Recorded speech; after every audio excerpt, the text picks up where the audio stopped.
Judges chapter 2. The angel announces judgment. Now the angel of Adonai came up from Gilgal to Bochim and said, I brought you up out of Egypt, led you to the land I swore to your fathers, and said, I will never break my covenant with you. You, for your part, are not to make any covenant with the inhabitants of this land, but must tear down their altars. However, you have paid no attention to what I said. What is this you have done? This is why I also said, I will not drive them out before you, but they will be on your flanks, and their gods will become a snare for you. When the angel of Adonai spoke these words to all the people of Israel, they began crying and wailing at the top of their voices. So they called the name of that place Bochim, crying, and sacrificed there to Adonai. The death of the generation that knew the Lord.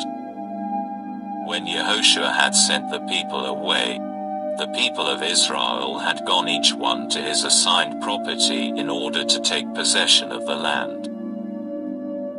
The people served Adonai throughout Yehoshua's life and throughout the lives of all the older men who outlived Yehoshua and who had seen all the great work of Adonai which he had done for Israel. When Yehoshua the son of Nun, the servant of Adonai, died, he was 110 years old. And they buried him near the boundary of his property in Timnath-Heres, in the hills of Ephraim, north of Mount Gaash. When that entire generation had been gathered to their ancestors, another generation arose that knew neither Adonai nor the work he had done for Israel. The judgment of God. Then the people of Israel did what was evil from Adonai's perspective and served the Baalim. They abandoned Adonai, the God of their fathers, who had brought them out of the land of Egypt, and followed other gods, selected from the gods of the peoples around them, and worshipped them. This made Adonai angry.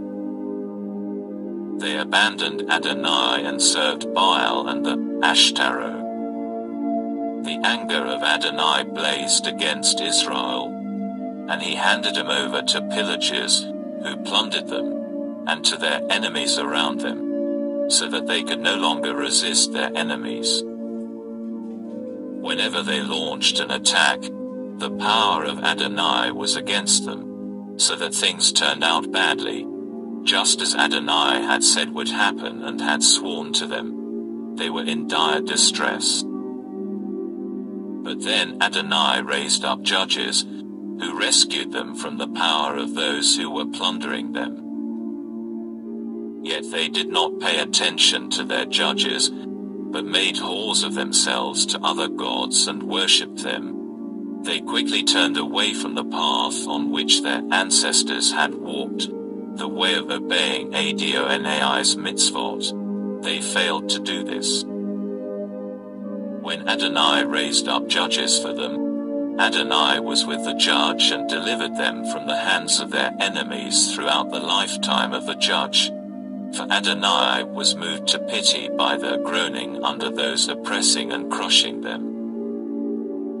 But after the judge died, they would relapse into worse behavior than that of their ancestors, following other gods to serve and worship them. They abandoned none of their practices or stubborn ways. Nations left to prove Israel. So the anger of Adonai blazed against Israel. He said, because this nation violates my covenant, which I ordered their fathers to obey, and they don't pay attention to what I say. In the future, I will not expel ahead of them any of the nations that Yehoshua left when he died. This is how I will test Israel, to see whether or not they will keep the way of Adonai, living according to it, as their ancestors did. So Adonai allowed those nations to remain where they were, without quickly driving him out. He did not hand him over to Yehoshua.